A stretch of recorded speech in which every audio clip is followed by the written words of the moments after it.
गरीब बहू का सिर्फ सलाद खाने वाला अमीर ससुराल। कितनी अच्छी खुशबू आ रही है। वैसे ये ठेली वाला क्या क्या बेच रहा होगा।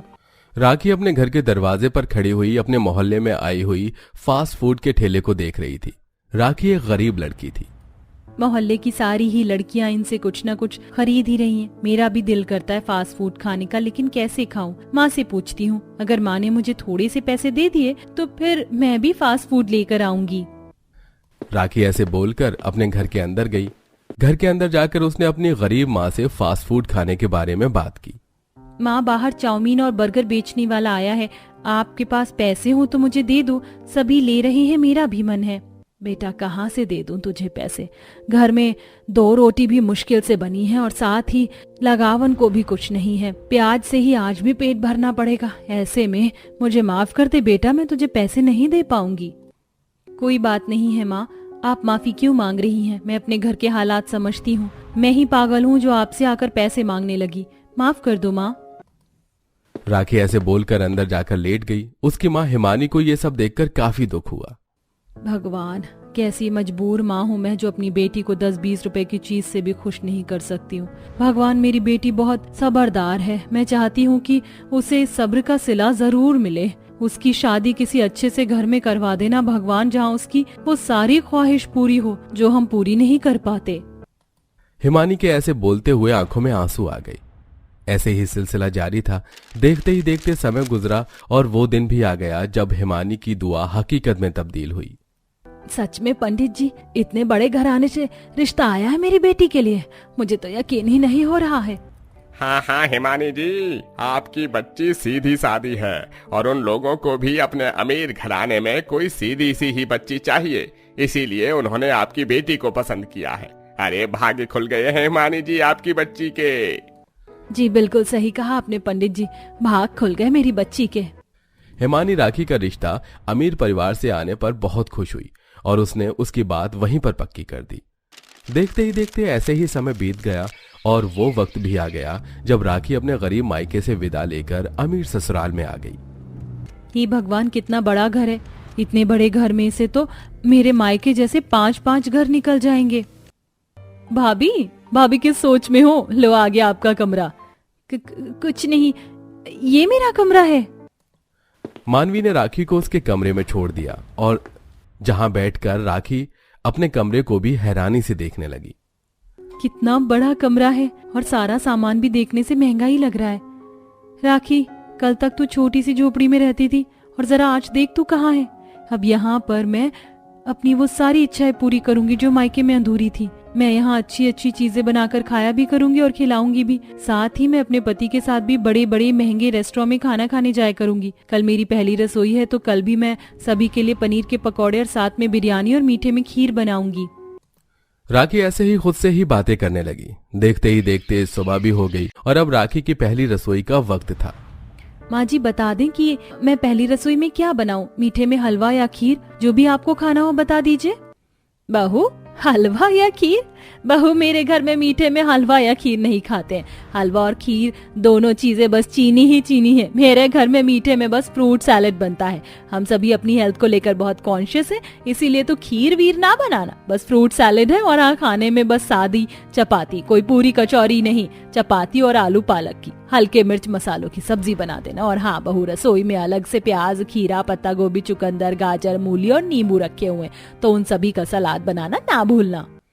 क्या? जी माँ जी। राखी अपनी सास शारदा की बात को सुनकर रसोई में आ गई, जहां आकर वो खुद से ही बोलने लगी।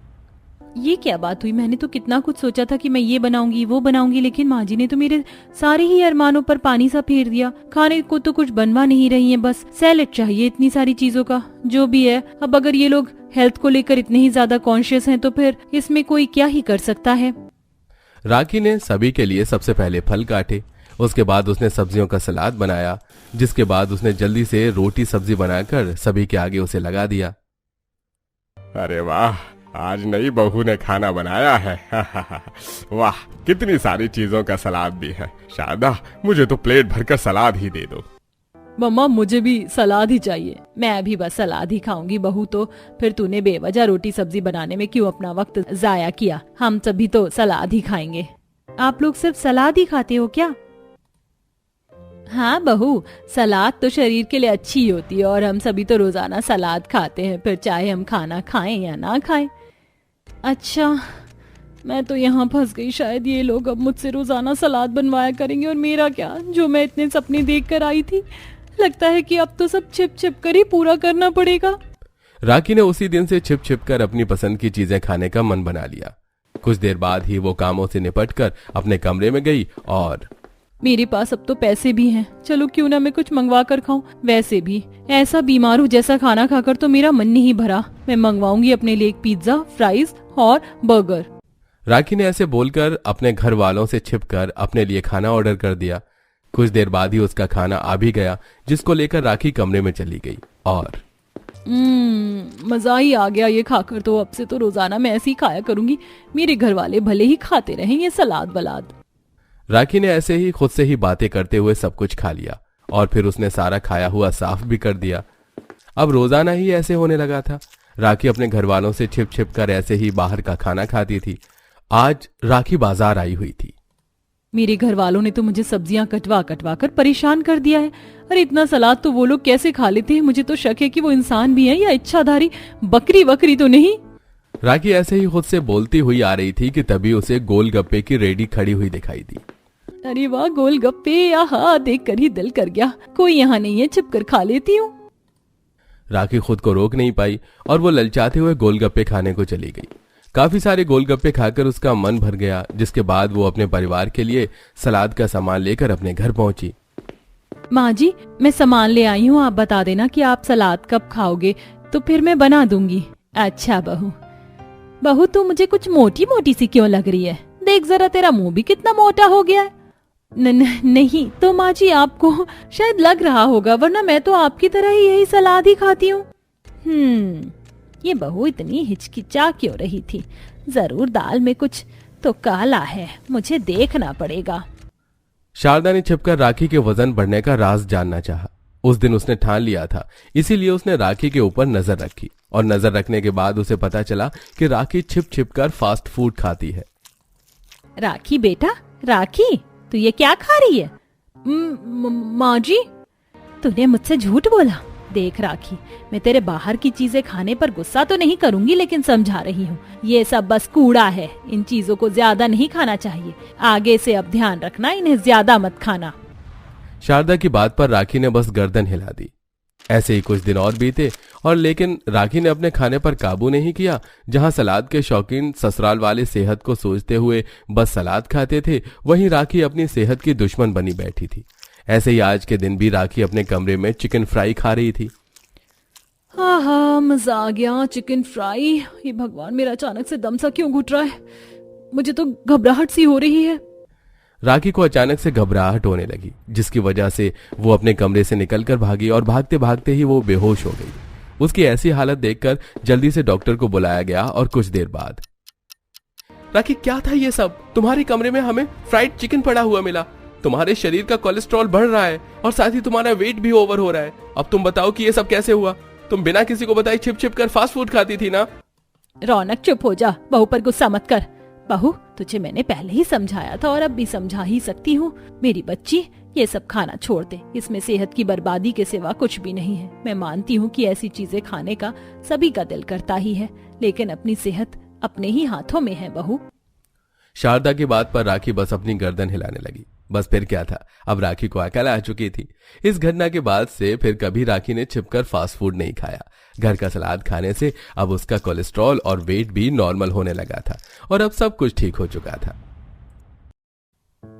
आशा बहन, बहुत बड़ी गलती कर रही हो तुम अपनी बेटी के पीछे इतने पैसे लगाकर। देखो, जितने पैसे तुमने अपनी बेटी पर लगाए, उतने पैसे में मैंने अपनी बेटी की शादी कर दी। अगर तुम भी अपनी बेटी की शादी कर देती तो गंगा नहा लेती, पति अपाहिज है और बेटी के पीछे इतना पैसा खर्च कर रही हो।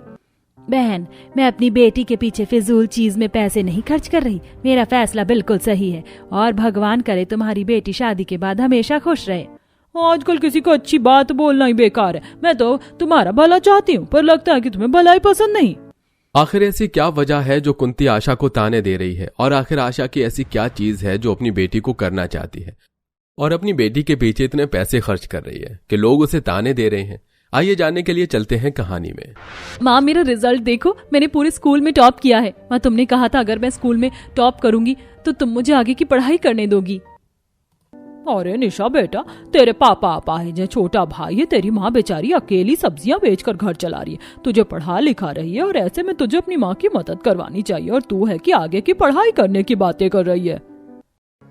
सही कह रही हो बहन तुम, अगर बेटियों को ज्यादा पढ़ाया लिखा है तो लड़का ढूंढ पाना मुश्किल हो जाता है। मैं तो कहती हूँ जितनी उसने पढ़ाई कर ली उतनी काफी है, अब इसके लिए कोई अच्छा सा रिश्ता देख लो। लोगों की बातें सुनकर निशा उदास होकर घर में चली जाती है और रात को सारी सब्जियां आशा घर में रखती है, जहां एक बार फिर निशा अपनी माँ से कहती है, माँ मैं जानती हूँ तुम बड़ी मुश्किलों से घर चला पा रही हो, और मैं तुमसे वादा करती हूँ कि मैं तुम्हारे घर के कामों में मदद करूंगी और साथ में पढ़ाई भी। मुझे IAS ऑफिसर बनना है। अगर मैं IAS ऑफिसर बन गई तो मैं पापा का अच्छे से इलाज करवा पाऊंगी, हमारे सारे सपने पूरे हो जाएंगे। माँ हाँ माँ मान जाओ ना, दीदी को आगे पढ़ाई करने दो ना। देख रहे हैं जी आप, हमारी बेटी कितनी तेज है पढ़ने में, वो IAS ऑफिसर बनना चाहती है। जब मेरी बेटी ऑफिसर बनना चाहती है तो मैं उसकी शादी करके क्यों उसकी जिंदगी अपनी तरह बनाऊं। मैं नहीं चाहती कि मेरी बेटी भी मेरी तरह सब्जी बेचे। मैं चाहती हूँ कि वो अपने पैरों पर खड़ी हो और हमारा नाम रोशन करे। अपनी माँ की ऐसी बातें सुनकर निशा बहुत खुश होती है और अपनी माँ के गले लग जाती है। माँ इसका मतलब तुम मुझे आगे पढ़ने दोगी? और नहीं तो क्या, तुझे IAS ऑफिसर बनने में कितने पैसे खर्च होंगे मैं करूंगी, और अपनी बेटी को IAS ऑफिसर बना कर रहूंगी। इस तरह आशा ठान लेती है कि वो अपनी बेटी को आगे की पढ़ाई करवाएगी, और इसीलिए अब वो दिन में घर के बाहर सब्जी बेचती है और रात में बाजार सब्जी बेचने के लिए जाने लगती है। ये देख मोहल्ले की एक औरत दोनों माँ बेटी को देख ताने मारती हैं और बोलती हैं, बेटी स्कूल में फर्स्ट क्या आ गई, तुम तो अपने आप को पता नहीं क्या ही समझने लगी। अरे नौकरी ऐसे ही नहीं लग जाती, कहाँ से लाओगी इतने पैसे? मैं तो कहती हूँ जितने पैसे इसकी पढ़ाई में लगा रही हो इसकी शादी में लगा दो तो ज्यादा अच्छा होगा। और निशा बेटा, तुम्हें शर्म नहीं आती? इस उम्र में तुम्हें अपनी माँ की मदद करनी चाहिए, और तुम हो कि अपनी माँ को परेशान कर रही हो। अपाहिज बाप घर में पड़ा है, तरस नहीं आ रही? एक बार अपनी माँ को देखो जरा। बहन मेरी बेटी से कुछ मत बोलो, सभी के बच्चों के कुछ सपने होते हैं। अगर तुम्हारी बेटी के सपने नहीं है तो उसमें मेरी गलती नहीं, और मैंने सोच लिया कि मैं अपनी बेटी को पढ़ाऊंगी लिखाऊंगी, और उसके पापा भी यही चाहते थे। निशा तुम अंदर जाओ और पापा का ख्याल रखो, मैं बाजार जा रही हूँ। इतना बोलकर आशा अकेली सब्जी का ठेला लेकर बाजार निकल जाती है और रात के 12 बजे सब्जियां बेचकर घर आती है। इसी तरह कुछ दिन बीत जाते हैं और एक दिन आशा की तबीयत खराब हो जाती है। माँ तुम्हें तो बहुत तेज बुखार है, तुम आराम कर लो, आज मैं सब्जियां बेचने जाऊंगी। राजू तू घर में माँ और पापा का ख्याल रखना। निशा अगर तू बाजार सब्जियां बेचने जाएगी तो तेरी पढ़ाई छूट जाएगी, और आज तेरे पापा को भी डॉक्टर के पास ले जाना है, इसलिए तू घर में रहकर पढ़ाई कर और पापा को अस्पताल ले जाना। मैं ठीक हूँ माँ, मैं पढ़ाई और सब्जी बेचने का काम दोनों कर लूंगी, और आज राजू पापा को अस्पताल ले जाएगा। अब मेरा भाई भी बड़ा हो रहा है ना राजू? निशा अपनी माँ की एक नहीं सुनती और सब्जी का ठेला लेकर बाजार जाती है और रात के 11 बजे तक सब्जियां बेचती है, जिस वजह से उसे पढ़ाई करने का मौका ही नहीं मिलता। अरे बेटा जरा 2 किलो प्याज तो देना। अरे यहाँ तो एक औरत सब्जियां बेचती थी, आज वो नहीं है? वो मेरी माँ है, आज उनकी तबीयत ठीक नहीं है तो उनकी जगह पर मैं आ गई। इस तरह सब्जियां बेचकर निशा घर जाती है तो वहीं राजू अपने पिता को अस्पताल ले जाता है। क्योंकि राजू अभी छोटा था इसलिए डॉक्टर उसे ठग लेते हैं, और ये देख आशा को बहुत बुरा लगता है। अगर आज मैं बीमार ना होती तो ना निशा को सब्जी बेचने के लिए बाजार जाना पड़ता, और ना ही राजू इतनी कम उम्र में अपने पिता को अस्पताल ले जाता। क्योंकि राजू छोटा था इसलिए डॉक्टर ने मेरे बच्चे से ज्यादा पैसे ले लिए। हम गरीब ऐसे कैसे अपनी जिंदगी काटेंगे? आजकल के कुछ डॉक्टर बस अपने डॉक्टर होने का फायदा उठाते हैं और हम गरीब मासूम को लूटते हैं। माँ देखना तुम, जब मैं IAS ऑफिसर बन जाऊंगी तो सबसे पहले ऐसे लालची डॉक्टरों का लाइसेंस रद्द करूंगी। माँ मुझे माफ कर दो, मैं पैसे बर्बाद करके आ गया। नहीं बच्चे, इसमें तेरी कोई गलती नहीं है, सारी गलती हमारी बुरी किस्मत की है जो हमें ऐसे दिन दिखा रहा है। इतना बोलकर निशा थकी हारी पढ़ाई करते हुए खाना बनाने लगती है, और क्योंकि आज उसकी सही से पढ़ाई नहीं हो पाई थी इसलिए वो सारी रात बैठकर पढ़ाई करती है। समय यूं ही बीतता है और बहुत जल्द निशा की दोस्त पूजा की शादी हो जाती है और कुंती आकर आशा को ताने देने लगती है। बहन तुम्हारे तो मुंह लगना ही बेकार है। बेटा तू उसकी बात पर ध्यान मत दे और जाकर पढ़ाई कर। पर माँ मुझे कुछ पैसे चाहिए, किताब लानी है। पैसा का नाम सुनकर आशा थोड़ी परेशान हो जाती है और अंदर जाकर एक गुल्लक फोड़कर कुछ पैसे अपनी बेटी को देती है। ले बेटा, तू उन पैसों से अपनी किताबें ले आ। माँ मेरी किताब के लिए तुमने अपनी गुल्लक तोड़ दी। इन गुल्लक में तो तुम काफी टाइम से पैसे डाल रही थी ना। माँ आज मुझे बहुत बुरा लग रहा है। अरे पागल, बुरा क्यों मानती है? ये पैसे मैं तेरी शादी के लिए जोड़ रही थी। अब जब मुझे शादी नहीं करनी तो इन पैसों की सही जगह तो इस्तेमाल करना पड़ेगा ना। इसीलिए मैंने ये पैसे तेरी पढ़ाई में खर्च कर दूंगी। माँ मैं आपसे वादा करती हूँ, आप जितनी मेहनत मेरे पर कर रही हो, मैं एक दिन IAS ऑफिसर बनकर उन सभी लोगों का मुंह बंद करूंगी जो आज हम पर हंस रहे हैं। इतना बोलकर निशा वो पैसे लेकर बाहर जाती है और अपने लिए कुछ किताबें लेकर आती है। समय यूं ही बीतता है और देखते ही देखते 2 साल बीत जाते हैं। और एक दिन निशा अपने IAS ऑफिसर की गाड़ी से गांव में आती है और जब सब IAS ऑफिसर की गाड़ी से अफसर की वर्दी पहने उतरती है तो ये देख वहां खड़े सभी लोगों की बोलती बंद हो जाती है। अब किसी को कोई डाउट तो नहीं? माँ मैंने तुम्हारा सपना पूरा किया। अरे निशा बेटा, ऐसा क्यों बोल रही हो? मैं तो पहले से ही जानती थी तुम अपनी माँ का सपना जरूर पूरा करोगी। मुझे तो आज बहुत खुशी हो रही है तुम्हें इस वर्दी में देखकर। जो लोग आशा को ताने दिया करते थे और निशा की पढ़ाई में बाधा बन रहे थे, आज वही लोग निशा के मुंह पर अच्छे बनने का ढोंग करते हैं। इसी तरह कुछ दिन बीत जाते हैं और एक दिन रोती बिलखती कुंती निशा के घर आती है और निशा के सामने हाथ जोड़कर उससे बोलती है, बेटा अब तो तू ही जो मेरी बेटी और अपने दोस्त को उनके लालची ससुराल वालों से बचा सकती है। तुम सही थी आशा बहन, मैंने बहुत बड़ी गलती करी अपनी बेटी की शादी करवाकर। मुझे भी अपनी बेटी को तुम्हारी बेटी की तरह पढ़ाना लिखाना चाहिए था। मैंने उसकी शादी के लिए जो पैसे जोड़े थे वो मुझे उसकी पढ़ाई पर खर्च करना चाहिए था। आंटी आप शांत हो जाइए, मैं आपकी मदद जरूर करूंगी। मैं आज सपना के ससुराल जाऊंगी और उसके ससुराल वालों को हिरासत में लूंगी। निशा तू बहुत अच्छी है, मुझे माफ कर दे जो भी मैंने तुझे और तेरी माँ को कहा। इतना सब कुछ होने के बाद भी निशा कुंती की मदद करती है और कुंती की बेटी के ससुराल में जाकर उसके लालची ससुराल वालों को पुलिस के हवाले करती है और सपना को आजाद करती है। जिसके बाद कुंती अपनी बेटी को आगे पढ़ने को कहती है। मैंने तुझे आगे ना पढ़ने देकर तेरी शादी करवाकर पहले ही एक गलती कर दी। अब मैं तुझे घर में नहीं बैठा कर रखूंगी। तुझे टीचर बनना था ना, मैं तुझे टीचर बनाऊंगी। मैं कराऊंगी अपनी बेटी को आगे की पढ़ाई जैसे आशा बहन ने करवाई थी। लेट ही सही आंटी, पर आप अपनी जिंदगी में पहली बार कोई अच्छा फैसला ले रही हैं। अगर आपने ये फैसला पहले ले लिया होता तो बेचारी सपना को ये दिन ना देखना पड़ता। इस तरह IAS ऑफिसर बनकर न सिर्फ निशा गांव वालों का मुंह बंद करती है बल्कि गांव वालों की मदद भी करती है और अपने भाई को अच्छे से स्कूल में भेजती है और अपने पिता का अच्छे हॉस्पिटल में इलाज करवाती है, जिस वजह से कुछ ही सालों में आशा का पति बिल्कुल ठीक हो जाता है। आज जो मैं व्हील चेयर पर बैठ पाया हूँ और बोल पा रहा हूँ तो ये सब कुछ मेरी बेटी की वजह से हुआ है। मुझे यकीन नहीं हो रहा, एक सब्जी बेचने वाली माँ की बेटी IAS ऑफिसर बन गई। मुझे अपनी बेटी पर गर्व है और अपनी बीवी पर भी, जिसने सब्जी बेचकर अपनी बेटी को IAS ऑफिसर बनाया है। इस तरह निशा अपने सपने तो पूरा करती ही है, साथ ही साथ में अपने वादे भी पूरा करती है।